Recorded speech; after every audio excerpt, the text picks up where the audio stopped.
नमस्कार, स्वागत है आपका विंध्या टाइम्स में।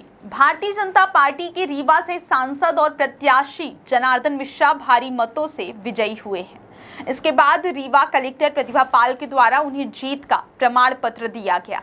भारतीय जनता पार्टी के कार्यकर्ताओं में जीत के बाद भारी उत्साह देखा गया है।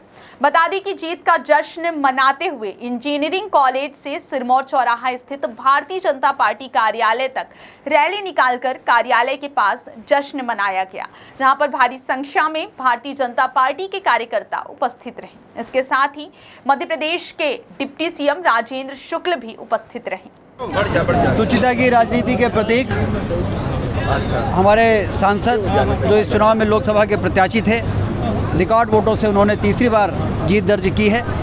मैं उनको बधाई देता हूं।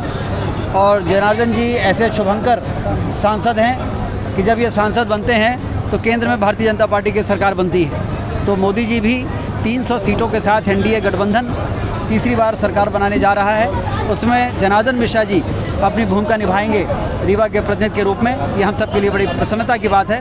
मैं एक बार फिर से उनको बहुत बहुत बधाई, शुभकामनाएं। किन मुद्दों को लेकर के चुनाव लड़ा गया था? किन मुद्दों को लेकर के चुनाव लड़ा गया था? ऐसे कौन से मुद्दे? रीवा और विंध्य क्षेत्र को मध्य प्रदेश और हिंदुस्तान के सबसे विकसित इलाके के रूप में स्थापित करना हम सब का मिशन है।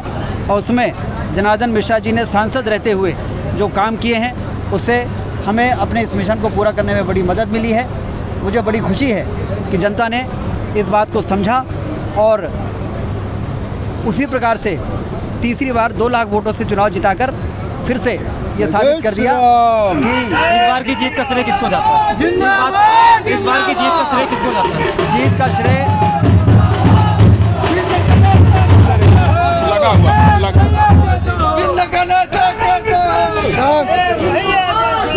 श्रेय मोदी जी के नेतृत्व को जाता है, जनार्दन मिश्रा जी की कर्मठता को जाता है।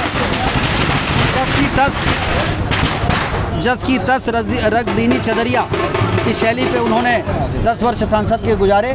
जनता ने उनके काम को देखा है और इसलिए प्रचंड वोटों से उनकी जीत हुई। प्रदेश में 29 की 29 सीट बीजेपी के खाते में गई। मध्य प्रदेश की जनता का जितना भी अभिनंदन किया जाए कम है।